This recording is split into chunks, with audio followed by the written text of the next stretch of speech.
Olá, líder! Eu sou Edson Procópio, sócio fundador da empresa Evolução Máxima, patrocinadora do projeto Líderes Online.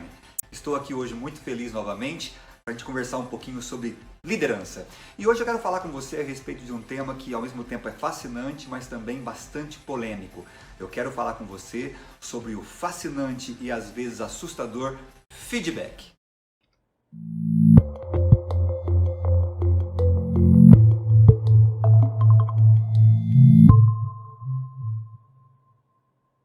A palavra feedback, ela traz pra gente uma série de reflexões, uma série de reações diferentes, né?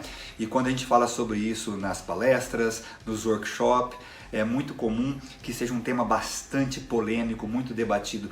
Mas algumas coisas são consensuais. A primeira é que não há nenhum pesquisador, não há nenhum profissional que lide com liderança no mundo que não afirme que o feedback é uma das ferramentas mais poderosas e mais importantes no desenvolvimento das pessoas.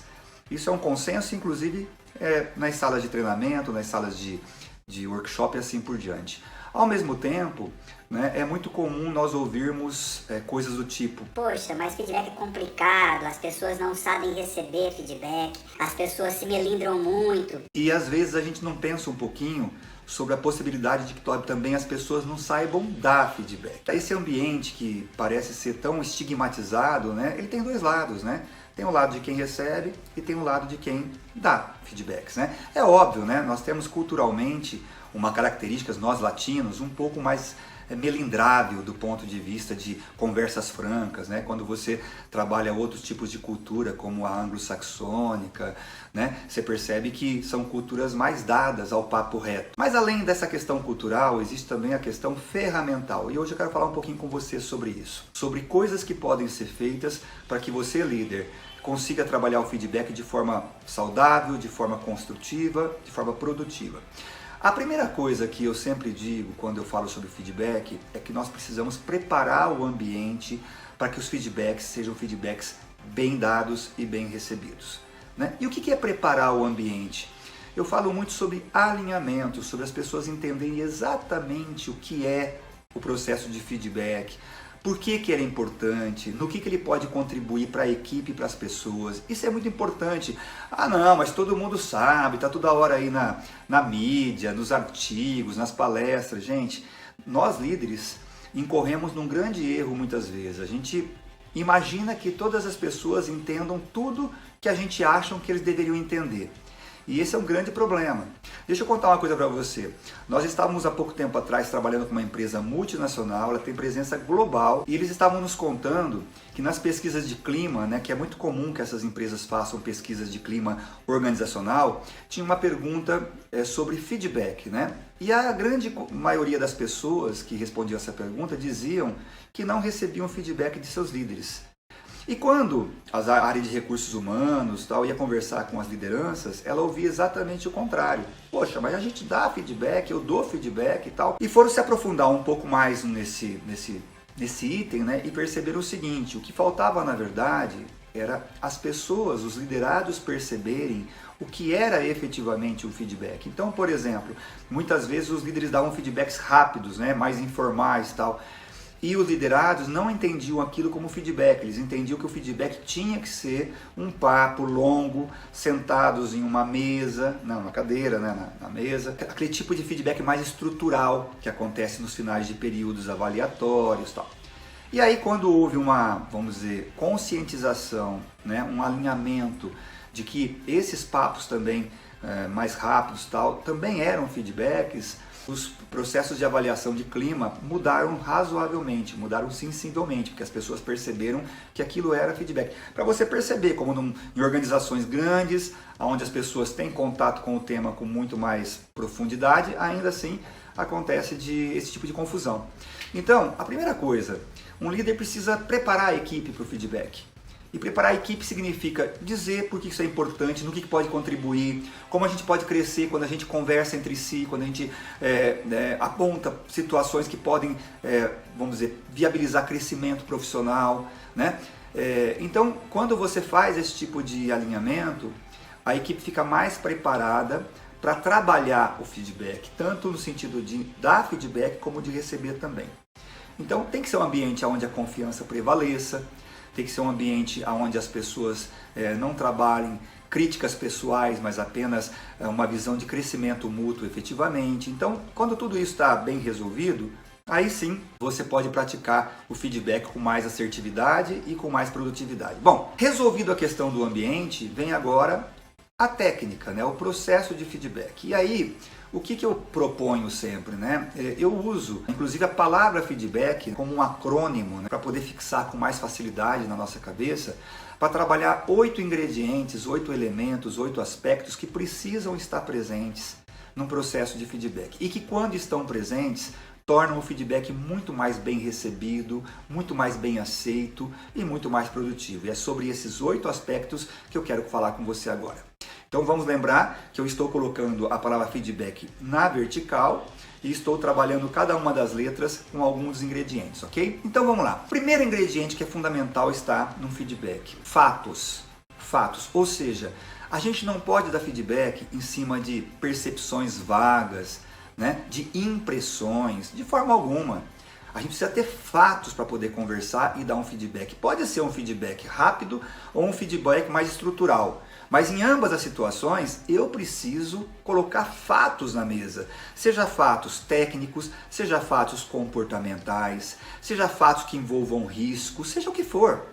Eu não posso, por exemplo, como aqui e ali a gente vê pessoas dando feedback assim: eu acho você um tanto apático, né? Ou eu acho você um tanto descomprometido. Isso não é o feedback, né? Isso é uma adjetivação de alguém, né? Você não está ajudando em nada quando você fala para a pessoa: eu acho que você é apático. Não está ajudando em nada, você está criando nela uma sensação de que é uma pessoa ruim, é uma pessoa, vamos dizer, que você não gosta dela. Então a primeira coisa, fatos. Então é diferente quando eu digo o seguinte: olha, eu gostaria de falar com você sobre as tuas participações ou a sua falta de participação nas reuniões semanais. Eu tenho percebido que você chega muitas vezes atrasado, né? Você se senta lá no fundo da mesa, lá num cantinho na mesa, você encosta na parede e praticamente não fica participando da reunião. Você várias vezes pega o celular e fica olhando para o celular e consultando mensagens. E isso para mim cria uma situação muito ruim, porque isso prejudica a sua participação em relação à equipe, mas também da equipe na reunião, porque cria um exemplo que não é salutar. Veja, eu estou falando de fatos, né? Eu tenho que ter evidências, eu tenho que mostrar que aquele feedback está baseado em coisas concretas. Então, a primeira coisa que é muito importante: não dê um feedback vago. Se você vai dar um feedback e não tem evidências, espere um pouco mais, até que a sua impressão, a sua opinião seja realmente respaldada por evidências. Aí sim você pode sentar e conversar com alguém, ok? A segunda letra, que é a letra E desse acrônimo, né, feedback, tem a ver com equilíbrio. Por que muitas vezes o feedback é uma coisa estigmatizada, chata? Porque, de maneira geral, nós só conversamos com alguém para dar um feedback sobre coisas que a gente entende que está faltando nas pessoas. Isso vem muito da nossa cultura, né? Desde a infância, né? A gente, quando tirava 11 notas A na escola e uma nota D, os nossos pais falavam com a gente especificamente sobre aquele D. É uma cultura que existia, mas que hoje não pode ser aplicado nas empresas, tá certo? Então, não é possível que as pessoas não tenham, eventualmente, pontos de aprimoramento, mas também não tenham pontos de reconhecimento. Lembrando que pontos de aprimoramento é aquilo que a pessoa faz e que, se ela melhorar, ela vai trabalhar mais feliz, mais satisfeita ou até com mais produtividade. E pontos de reconhecimento é aquilo que a pessoa faz e contribui além da expectativa para o trabalho dela, para o trabalho da equipe e assim por diante. Quando eu faço um equilíbrio entre os feedbacks de aprimoramento e os de reconhecimento, eu transformo isso num papo gostoso, num papo de crescimento e de reconhecimento. Quando eu faço como a maioria dos líderes faz, né? Que é só chamar o funcionário para dar um feedback, quando está faltando alguma coisa, eu crio a sensação no liderado, nos pares, se for feedback entre os pares, né? De que a gente só faz coisa errada. E ninguém gosta de ir para casa imaginando que só faz coisa errada. Então, o equilíbrio entre os feedbacks de aprimoramento e de reconhecimento é fundamental para tornar essa conversa muito mais agradável e construtiva. A terceira letra, que novamente é um E, falamos de F, E, e tem o segundo E agora da palavra feedback, tem a ver com empatia. Cada pessoa tem um jeito de pensar, um jeito de reagir, um jeito de enfrentar as situações diferentes. Tem gente, por exemplo, que você vai conversar com ela, quanto mais você desafia, mais ela cresce. E tem pessoas que quanto mais você desafia, mais ela murcha. Então, a minha capacidade de entender como cada pessoa funciona e de encaixar esse feedback ao jeito que essa pessoa gosta de conversar, gosta de dialogar, de tratar dos temas de interesse, isso vai fazer com que o feedback seja muito mais produtivo e muito mais agradável. Então eu tenho que conhecer cada pessoa para poder encaixar o meu jeito de dar feedback para cada pessoa. Não é o jeito que eu acho legal, é o jeito que melhor produz para aquela pessoa. Porque o feedback, pessoal, tem que ter uma ambição de que essa pessoa levante da cadeira ou saia desse papo mais engajado, mais motivado do que estava antes de entrar nesse papo, tá certo? A quarta letra é o D, e esse D tem a ver com diálogo. Eu já vi aqui ou ali consultorias, palestrantes que afirmam que o feedback é um presente, consequentemente a pessoa tem que receber aquele presente, agradecer e sair. Eu não concordo, eu assim, abomino essa ideia de que só quem dá o feedback possa falar. Por quê? Por dois motivos. Primeiro, é que tudo que a pessoa está dizendo pode ter viés, pode ter falhas de interpretação. E o diálogo permite, inclusive, a oportunidade de ajustar algumas percepções. Que por mais que seja um fato, ele é um fato a partir de percepções, tá certo? Então, imagine como a gente falou há pouco tempo atrás sobre aquela questão do funcionário que não participa das reuniões. E imagine que se você vai conversar com ele e ele diz para você o seguinte: mas sabe, chefe, na verdade eu estou tomando um remédio muito forte. Eu estou com um problema de saúde e eu tomo um remédio muito forte e quando eu sento de manhã eu tenho muito sono, eu até encosto um pouquinho e fico forçando a barra para não dormir, eu peço desculpas. Não quer dizer que você venha mudar completamente a tua visão sobre aquilo que você está conversando, mas são informações relevantes e isso só surge quando o diálogo é provocado e permitido, estimulado. Então depois que você passa o feedback, é importante perguntar: faz sentido para você o que eu estou falando? Tem alguma coisa que eu não saiba e que pode ajudar nessa minha percepção? E você vai receber de volta informações, que podem ser informações, vamos dizer, legítimas, consistentes ou não. Mas é importante que haja essa abertura para réplica e para esse diálogo, tá certo? Agora, a quinta letra é o B. E o B tem a ver com balanço. Veja, se você permite essa conversa que é super salutar, que é super saudável, é muito importante que depois se faça um balanço. Então, por exemplo, voltando a esse exemplo que eu dei, essa pessoa vai dizer: olha, eu tomo um remédio e por isso eu acabo ficando com muito sono, tal, e isso prejudica um pouquinho, tal. É importante, por exemplo, que eu diga o seguinte: olha, você sabe que eu entendo, agora que você me contou isso, eu entendo, e deve ser uma coisa realmente complicada, mas eu gostaria de ressaltar que, apesar disso, e eu sei que é um problema que você precisa atravessar, e eu não sei se você pode tomar esse remédio em outros momentos, em outros horários, aí seria de você conversar com o seu médico e tal, mas o fato é o seguinte: isso tem prejudicado muito a tua participação nas reuniões. E você é avaliado também pelas contribuições que você dá e pelo exemplo que você dá durante o teu trabalho. Então, que tal a gente conversar um pouquinho sobre formas que a gente pode, de repente, trabalhar e você possa trabalhar para que você não prejudique seu tratamento, mas ao mesmo tempo consiga participar de forma mais adequada das reuniões. Então tem que ter um balanço. O balanço tem que ser o seguinte: o que depois dessa conversa continua prevalecendo na minha visão de quem está dando o feedback, tá certo? Para que não fique dúvida, porque senão você fala, a outra pessoa fala, a coisa fica meio no ar, a pessoa vai levantar e vai levar o que ela quiser. Não, tem que ter um balanço aí. Tá certo? Se for um feedback estrutural, né, que você vai falar de várias coisas e a pessoa vai contar várias coisas para você, no final é preciso resgatar todos esses pontos e dizer o que sobrou na tua percepção. Isso é muito importante. Aí vem o A do feedback. E o A tem a ver com apoio. Por que muitas vezes o feedback é tão estigmatizado, é tão pouco aceito? Porque a gente chama a pessoa para poder falar alguma coisa, muitas vezes, que ela precisa melhorar, entrega isso para ela, que é uma coisa não muito boa de ouvir muitas vezes, e tchau. A pessoa sai muitas vezes, levanta e fala assim, caramba, me chamou, só me contou o que eu tenho de problema, e daí? Ela pode não pensar isso conscientemente, mas inconscientemente ela sente isso. Então um líder realmente servidor, ele vai num momento desse conversar com o liderado e falar o seguinte, poxa, diante de tudo isso que ficou, né, nesse balanço que a gente fez aqui agora, o que a gente pode fazer a respeito? O que você precisa que eu te ajude eventualmente para que você possa dar um passo à frente? Você quer montar um plano de ação? Quer montar primeiro e vem falar comigo depois? Quer que eu te ajude a montar esse plano de ação? Então vamos falar, por exemplo, desse mesmo exemplo que a gente começou, né? Vamos imaginar que no final eu fale para ele, olha, apesar de que você me contou, eu fico até sensibilizado, isso com certeza justifica muito do que está acontecendo, mas a tua participação está prejudicada. O que eu posso ajudar você? O que você pode fazer a respeito? Aí vamos imaginar que a pessoa diga o seguinte, eu vou conversar com o meu médico então, para saber se eu posso tomar esse medicamento num outro momento, e se eu puder tomar no outro momento, aí talvez eu precise de repente ter a compreensão de que naquele dia, naquele momento, eu vou ficar um pouco mais afetado pela medicação, e aí cabe ao líder liderado conversar e verificar se existe um caminho melhor para que ele possa, né? Então de repente você vai dizer para ele, você já perguntou para ele se você não pode tomar esse medicamento à noite?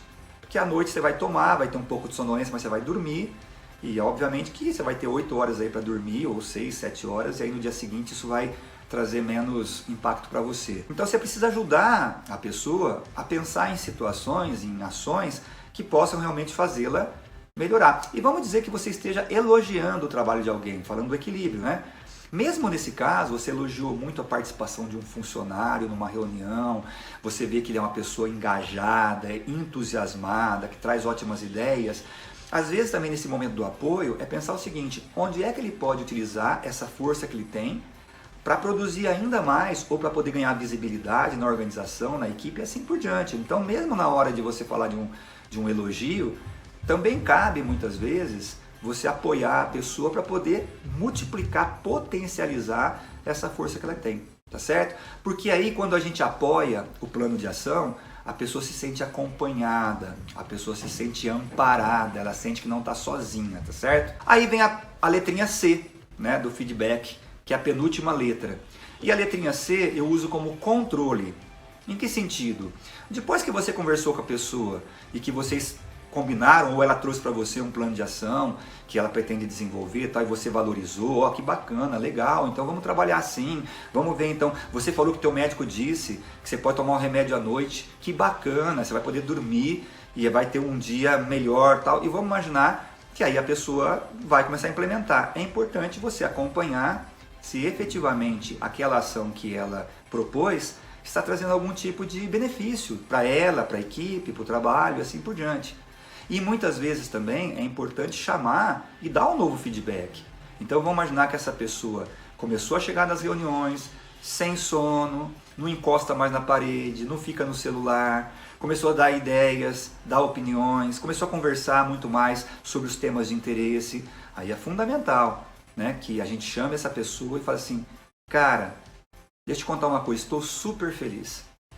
Porque eu percebi que aquela ação que você disse que ia desenvolver, você desenvolveu e que os resultados estão sendo excepcionais. Eu te vejo um outro profissional nas reuniões nesse momento. Parabéns. Então esse controle é para não deixar no ar. Falei o que precisa ser melhorado ou o que está sendo bacana, ajudei a pessoa a eventualmente potencializar ou corrigir alguma coisa e tal, só que depois eu não estou acompanhando. Então não, o controle é para isso, para acompanhar, para fazer algum ajuste adicional ou para reconhecer aquilo que realmente foi resolvido, tá certo? E no final tem a letra K. E eu acho que você está pensando aí, talvez, assim, marotamente, né? Quero ver o que o Edson vai fazer agora para usar esse K na língua portuguesa, já que tão poucas palavras são iniciadas na nossa língua com a letra K. Mas eu tenho aqui uma surpresinha para você, tá? A letra K talvez seja a que você mais vai guardar nisso tudo, né? Eu uso o K aqui para simbolizar a palavra calma. Calma, eu sei, obviamente, que não começa com K, mas o K nos dá, né, essa lembrança da palavra calma. E por quê? Porque feedbacks tem que ser dado com o cérebro e com o coração, nunca com o fígado. Então, se você passou uma situação complicada, se o teu funcionário fez uma derrapou, fez uma nhaca naquele momento, prejudicou pra caramba um atendimento ao cliente ou uma rotina do trabalho e tal, e você está absolutamente possesso, você está indignado, não dê o feedback nesse momento. Não adianta, esse não é um momento propício para que você vá falar com ele, porque certamente o tom, a forma não vai ser a mais adequada. Então a gente não dá feedback com o fígado. Se você se sente realmente numa situação que você está exasperado, indignado, na correria, por um outro motivo e tal, não dê. Dê no momento em que você vai estar calmo, em condição de sentar, conversar com empatia, assim por diante. E também vale para o outro lado. Você também não pode chamar alguém e dar um feedback sem saber como é que ela está naquele momento. Então é muito legal você perguntar, né? Olha, eu queria conversar um pouquinho com você sobre uma atividade sua que você está desenvolvendo. Pode ser já? Aí se você ouvir o seguinte: chefe, estou numa correria danada, olha, eu tive que ligar para fulano, para ciclano, acabou de acontecer um probleminha, um incêndiozinho no meu trabalho aqui e tal, pode ser depois? Poxa, pode ser depois. O ideal é que haja um ambiente de calma, de serenidade, para que o feedback seja um feedback realmente construtivo, produtivo e agradável, tá certo? Porque no fundo é o seguinte, tá? Um líder tem que ter realmente a ambição e a obsessão de que qualquer conversa dele com os seus liderados, e o feedback faz parte dessas conversas, faça com que o liderado volte para casa ainda mais afim de voltar a trabalhar no dia seguinte. Qualquer ação que um líder faz e que ele ache que aquilo tornou o liderado menos motivado, ele perdeu energia, ele perdeu combustível da equipe nisso. Então é isso, gente. Eu acho que você tem que trabalhar com esses 8 ingredientes, né? Fatos, evidências e não impressões. Equilíbrio, feedbacks construtivos sempre, seja de aprimoramento ou de reconhecimento. Empatia, né? Para cada um uma conversa diferente. Diálogo, né? Para que se dê também o direito das pessoas também falarem o que pensam a respeito. Balanço, para que no final fique bem claro o que sobrou dessa conversa. Apoio, para poder criar ações que possam efetivamente fazer com que aquilo seja um momento de desenvolvimento, de crescimento. Controle, para que não se perca no ar, para que você possa acompanhar, você e o teu liderado, para saber se aquele papo realmente está trazendo benefício e para reconhecer também quando isso acontece. E calma, porque calma é com certeza o melhor conselho na hora de se conversar, né? É aquilo que evita de repente os transtornos, que evita os desgastes, que evita eventualmente os conflitos, tá bom? Espero que tenha ajudado você. Me conta aí, como é que você costuma dar os seus feedbacks, o que você acha desse tema e se você acha que esse bate-papo nosso nesse momento vai ajudar você a dar um feedback mais assertivo, mais construtivo e mais bem aceito pelos seus liderados, tá bom? Um grande abraço para você e nos vemos em novos vídeos aí. Tchau, tchau!